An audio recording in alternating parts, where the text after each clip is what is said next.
네덜란드의 화가 렘브란트 이름 많이 들어보셨을 거예요. 렘브란트의 대표작은 자화상입니다. 그 외에도 수많은 작품들을 남겼는데 이삭의 희생을 담는 그림, 삼손의 실명을 초래한 드릴라의 모습, 또 돌아온 탕자와 같이 성경을 주제하는 그림들도 많이 있습니다. 그리고 예수님께서 십자가에서 순환당하신 주제를 그림으로 표현하기도 하였습니다. 그런데 이 렘브란트의 작품을 가만히 보면 흥미로운 점이 있습니다.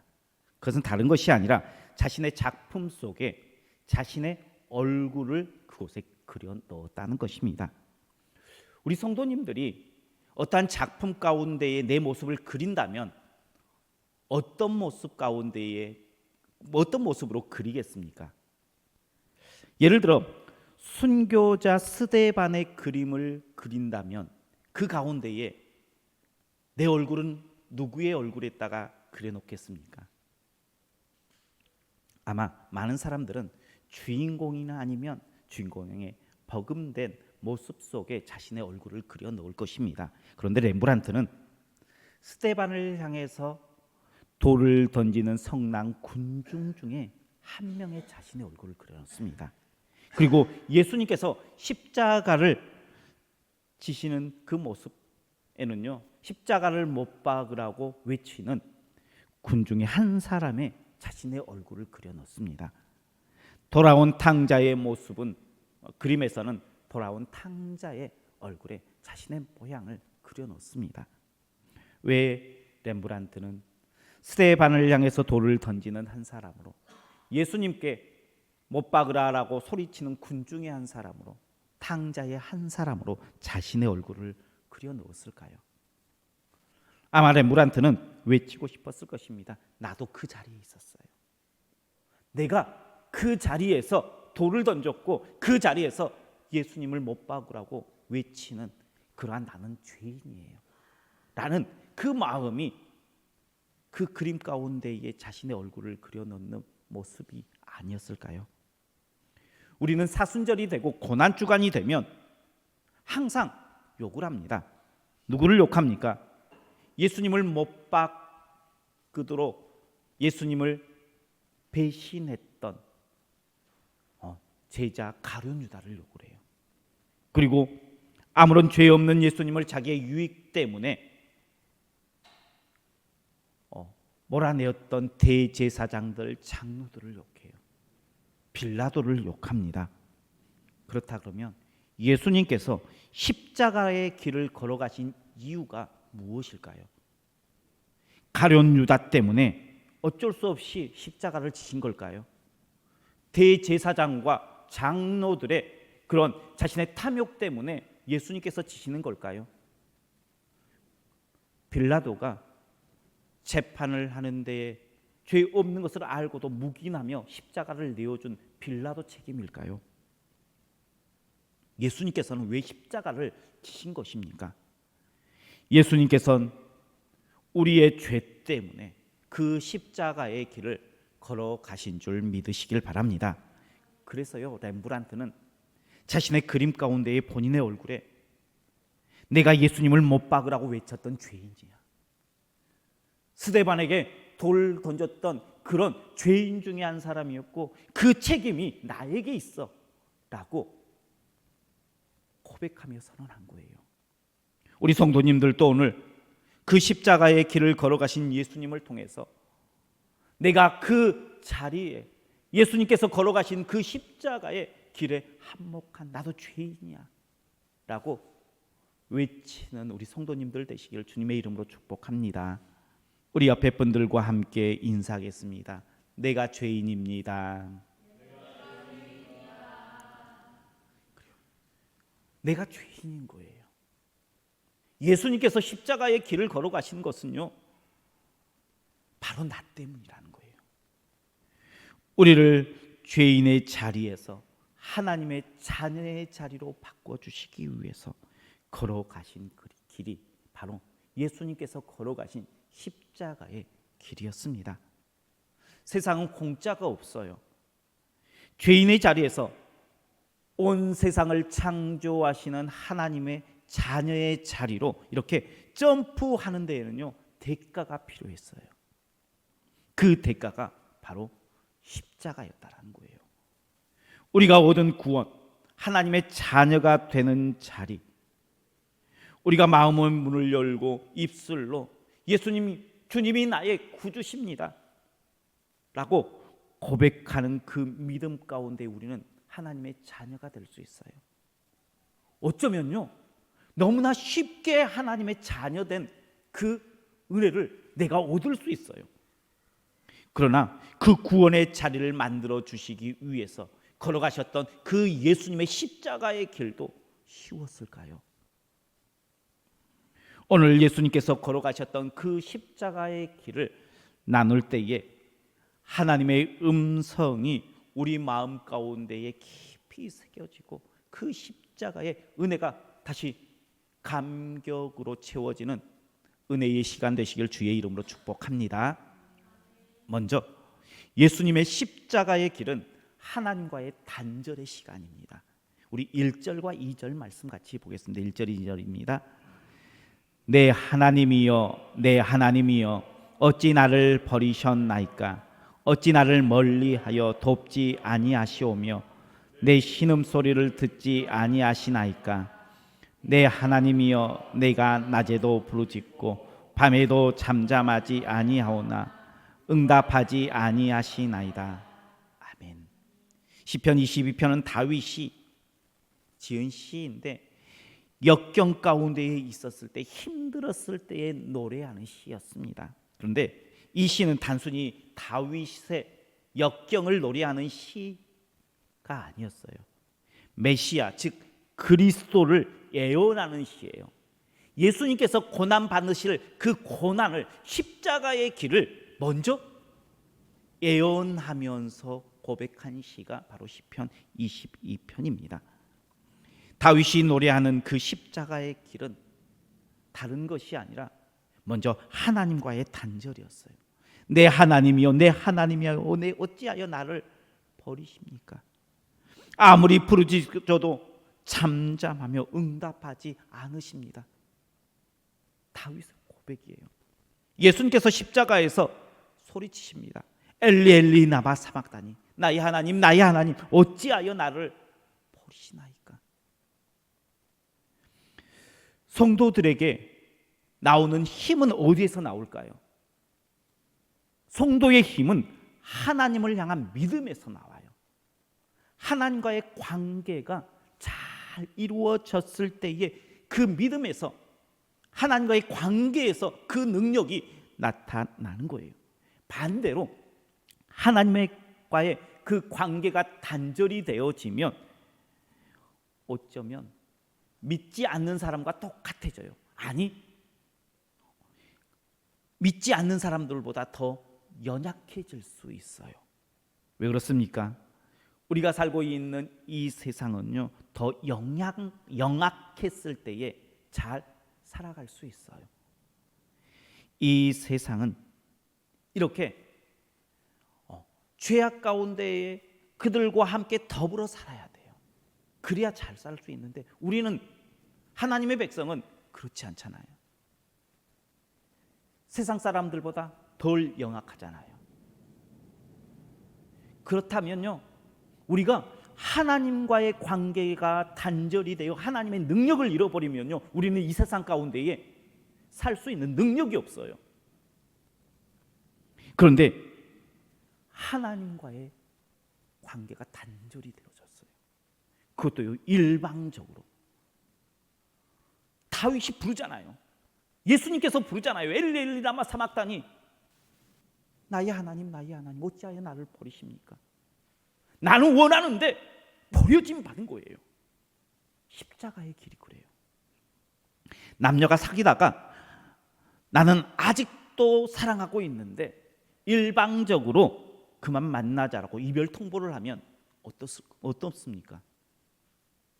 자녀가 갑자기 찾아와서 이제부터는 부자의 연을 끊자라고 이야기하고 연락을 끊고 사라져 버린다면 어떠한 마음이 우리 가운데에 들겠습니까?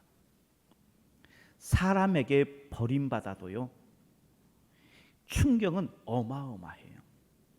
며칠, 몇 날, 몇 년을 힘들어할 수 있습니다. 그런데요, 예수님은요, 하나님 자신이에요. 그런데 버려졌어요. 어떤 상실감이 들까요? 그냥 버려진 게 아니에요.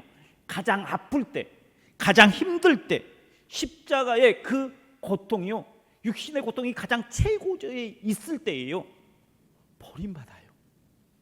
끔찍하지 않습니까? 십자가의 길은요, 그 큰 마음의 상처의 길이에요. 그 길을 예수님께서 걸어가셨어요. 그런데 그 길을 걸어가신 이유가요, 나 때문이라는 거예요. 나 때문에 예수님께서 그 십자가의 길을 걸어가셨어요. 그러니 십자가의 그 대가를요, 가볍게 여겨서는 안 돼요. 가볍게 여기는 삶을 우리는 살아서는 안 된다라는 거예요. 그 십자가의 은혜가 우리 마음 깊숙이 새겨져야 돼요. 그런데 우리가 신앙생활 하면 할수록, 그 시간이 지나면 지날수록 이상하게 십자가의 은혜가 우리의 마음 가운데에 진해져야 되는데 엷어져요. 그래서는 안 돼요. 우리가 다시 한번 예수님께서 걸어가셨던 그 십자가의 은혜를 회복하여 엷어지는 것이 아니라 더 진해지는 예수님의 사랑이 느껴지는 우리 성도님들 되시길 주의 이름으로 축복합니다. 하나님과의 단절하면서까지 걸어가셨던 길, 나를 위해서, 그곳이 바로 십자가의 길이었던 거예요.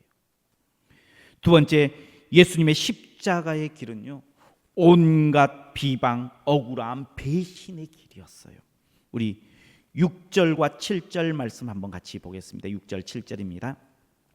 나는 벌레요 사람이 아니라 사람의 비방거리요 백성의 조롱거리니이다.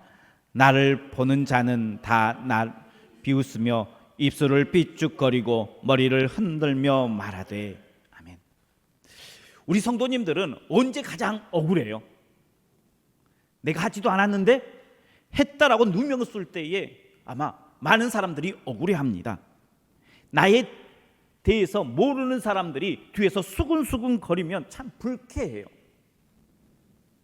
그런데 나를 아는 사람, 나와 함께하는 사람, 내가 믿는 사람이요, 내 뒤에서 내가 하지도 않은 일에 대해서 했다라고 누명을 씌워요.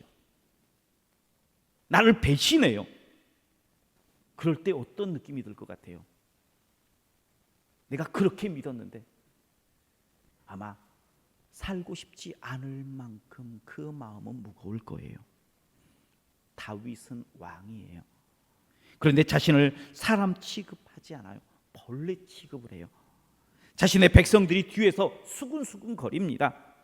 내가 뭔가를 하려고 하면, 내가 뭔 말을 하면 그냥 앞에서 고개를 흔들면서 그건 아니야, 그건 아니야 라고 대놓고 반대를 하고 흔듭니다.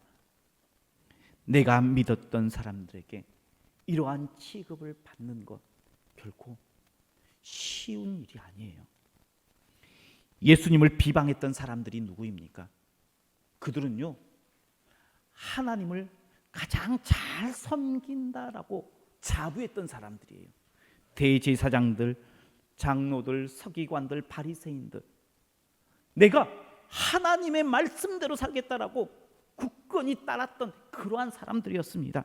그리고 그들의 장단에 맞춰 춤추었던 사람들은 누구예요? 십자가에 못 박으라고 외쳤던 군중들이 누구입니까? 며칠 전까지만 해도요, 호산나 호산나 다윗의 자손이요 하면서 주님을 찬양하고요, 주님을 환영했던 사람들이었습니다. 그런데 그 사람들이요 돌변을 했습니다. 십자가에 못 박으라, 십자가에 못 박으라 외치는 사람들이 되었다는 거예요.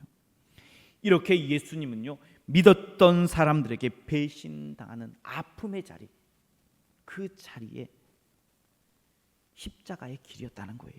그리고 예수님은요, 아무런 죄가 없으신 분입니다. 예수님께서 하신 일은요, 병든 자를 치료했습니다. 귀신 들려 힘들어했던 자들에게요, 귀신을 쫓아내어 주었습니다. 말씀을 전하고 배고파하는 이들에게요, 먹을 것을 나누어 줬습니다. 소외된 자들의 친구가 되어줬어요. 그런데요, 요한복음 18장 30절의 말씀에 보면요, 예수님을 행악자라고 그들이 고발을 해요. 빌라도 앞에서 대제사장들과 장로들이요, 예수님이 행악자다라고 이야기하는데 지금까지 했던 일들을 보면 다 악을 행하였대요. 지금도 그 악을 끝이지 않고 앞으로도 계속해서 악을 행할 자다라고 예수님을 고발하고 있습니다. 예수님께서 지금 고발당한 이유는요, 내가 했던 일 때문이 아니에요. 누명이었어요. 억울했습니다. 예수님은 죄가 없으세요. 고린도후서 5장 21절의 말씀에 보면요, 하나님이 죄를 알지도 못하시는 이를 우리를 대신하여 죄로 삼으신 것은, 죄를 알지도 못하는 그 예수님을 우리를 위해서 죄인 되게 하셨다라는 거예요. 당시 최고의 형이 십자가의 형이었어요. 끔찍한 범죄자들에게 내리는 형벌이 바로 십자가입니다. 우리는 너 어제 나 욕했지 라고 이야기하면요, 추궁하면요, 열을 내며 변명해요. 나 아니다라고. 아주 작은 일에도요, 하지 않은 일을 했다라고 이야기하면요, 참지 않아요. 내가 언제 그랬느냐라고. 그런데 예수님은요, 아무런 죄가 없으셨어요. 예수님께서 하지 않은 그 일 때문에요, 최고의 형인 십자가의 형을 받아 그냥 묵묵히 걸어가셨던 분이에요. 그것들요, 자신을 환호했던 사람들에게, 그 사람들에 의해서요, 뼈아픈 배신을 통해서 묵묵히 걸어가셨던 길이 십자가의 길이에요. 그런데 그 십자가의 길을 누구를 위해서 걸어가셨느냐라는 거예요. 나를 위해서 걸어가셨다는 거예요. 나를 위해서 그 모욕 당하시고요, 그 배신 당하고요, 참으신 거예요. 그게 바로 예수님께서 걸어가셨던 십자가의 길이었습니다. 세 번째, 십자가의 길은요, 참을 수 없는 고통의 길이었습니다. 우리 14절과 15절 말씀 같이 보겠습니다. 14절 15절입니다. 나는 물같이 쏟아졌으며 내 모든 뼈는 어그러졌으며 내 마음은 밀랍 같아서 내 속에서 녹았으며 내 힘이 말라 질그릇 조각 같고 내 혀가 입천장에 붙었나이다. 주께서 또 나를 죽음의 진토 속에 두셨나이다. 아멘. 예수님의 십자가의 길은 단순히 조롱, 잠깐의 고통에 머무는 것이 아니었어요. 도저히 걸어갈 수 없을 만큼 채찍질 당했어요. 신문 당했습니다. 자신의 손과 발에 못을 박혔고요, 머리에는 가시관을 써야 했습니다. 그리고 죽을 때까지, 죽음을 맞이할 때까지 십자가에 달려 계셔야 했습니다. 이러한 고통이 우리의 삶의 자리에서 상상할 수 있을까요? 우리는요, 주사만 맞아도요 겁을 냅니다. 가시만, 조그만한 가시에 찔려도요 아파합니다. 누가 어떠한 도구를 가지고 때리면 특수폭행이라고 그 사람을 고발합니다. 심지어 요즘에는요, 동물을 좀 괴롭혀도요, 그게 법적인 처벌을 받는 세상 가운데에 있어요. 조금의 고통도 맛보지 않으려고요, 마취제를 통해서요 마취해요.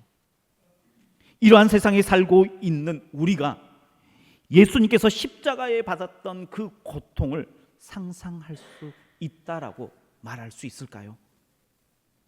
예수님의 십자가의 고통은요, 우리가 상상하는 것 그 이상의 고통이 십자가의 고통입니다. 고통입니다.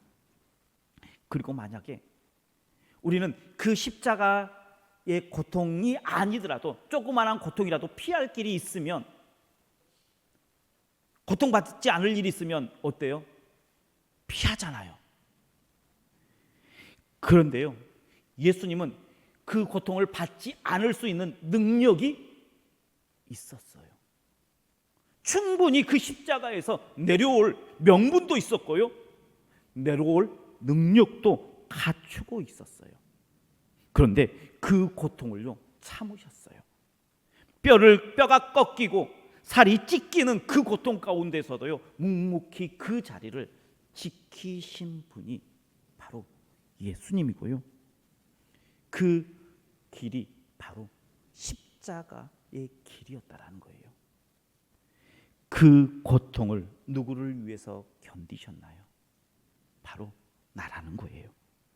예수님은 이렇게 십자가의 길을 걸어가셨습니다. 나를 위해서. 이렇게 십자가의 길을 걸어가신 주님을 다시 한번 우리는 기억해야 되고요, 절대 잃어버리면서는 안 돼요. 내 평생에 다 잊어버려도 잊지 말아야 할 그 한 가지가 있다면 바로 예수님께서 걸어가셨던 그 십자가의 은혜로 내가 구원받은 백성이 되었다라는 사실은 절대 잊어서는 안 돼요. 예수님의 십자가의 길은요 하나님과의 단절이었어요. 가장 의지할 수 있는 아버지와의 단절이에요. 그리고요 사람들의 배신 비방이었어요. 누명이었어요. 그리고 그 길은요 끔찍한 고통의 길이었어요. 그런데 그 길을 묵묵히 걸어가신 이유 딱 하나예요.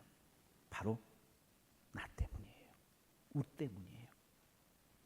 그렇게 걸어가신 그 예수님의 십자가의 길을 묵상하고 다시금 주님 앞에 더 한 발자국 가까이 나아가 주님과 함께 걸어가는 우리 성도님들, 우리 교회가 되어 십자가의 길에 동참하는 은혜가 있기를 주의 이름으로 축원합니다. 기도하겠습니다. 언제나 우리와 함께 하시고 우리에게 가장 큰 사랑, 십자가의 사랑을 허락하신 여호와 하나님 감사합니다.